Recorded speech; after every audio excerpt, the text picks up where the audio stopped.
From the station on your side, you're watching Wavy News 10 at 6.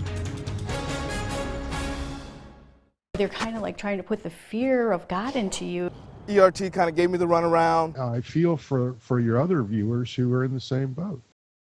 And it's those consistent complaints that have kept us on toll patrol for 2 years. Driver after driver telling us about nightmare bills from tolls on the Midtown and downtown tunnels. And now ERT is under the gun by the state. It has 3 days to give officials a plan for better customer service. Then your side's Lex Gray is here with how these problems are leading to changes in the law. Lex? Yeah, Tom and Anita, by the end of this year, all of those will be rolled out. They have to do with issues that we've been reporting for years. People getting huge late fees and even getting called to court. Sometimes we, as 10 on your side, could step in and help get those issues resolved for people. But there's a bigger picture here, and now I can show it to you. It's inappropriate for us to provide the level of customer service that you're referencing. That's Greg Woodsmall, the CEO of Elizabeth River Tunnels. Hearing him take responsibility for these problems is new. Usually when 10 on your side brings a complaint to ERT, they tell us how customers can do a better job of paying bills or contacting customer service or taking care of an Easy Pass account. Woodsmall still put some of the burden back on customers. And he also said, we're focusing on the wrong thing. Again, we have over 4 million invoices, violation notices, and final notices. What you're seeing is a couple.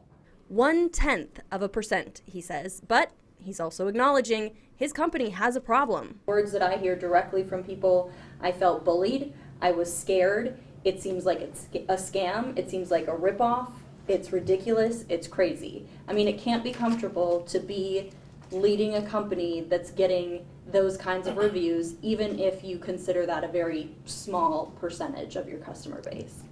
We do take that, I do take that very seriously.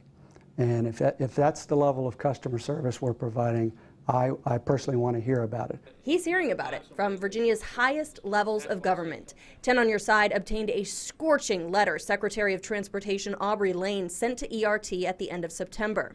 Lane writes ERT's tolling has unacceptable deficiencies that are creating unnecessary burdens on customers. That's 2 letters in 2 years about the same problems. It just seems like the company is sort of beyond anyone's control. Is that true? I wouldn't say control, because you've been an influence on them. Certainly the courts have an influence on them.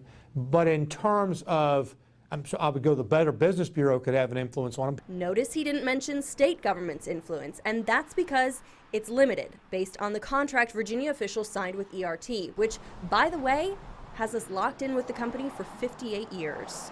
I don't want to say there's a magic thing I can do, or the state, but it's a contract. It really is going to come down ERT making the decision they want to fix these things.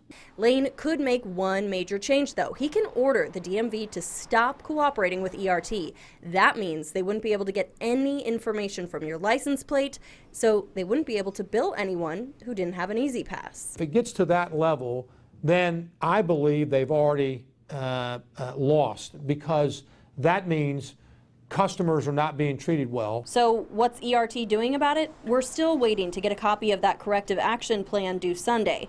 But in the meantime, the CEO says they've already upgraded their equipment to read license plates more accurately and rolled out new training and management in the customer service department. We do not take poor customer service lightly.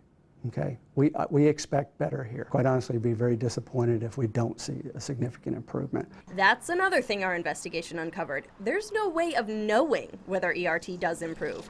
VDOT doesn't keep track of complaints, so it would be on ERT to open up their records and show us evidence they've gotten better.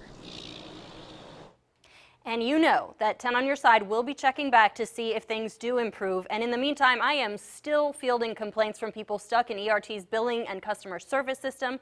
I'm taking your questions about those issues and about this investigation right now on Facebook Live. I'm Lex Gray, 10 on your side.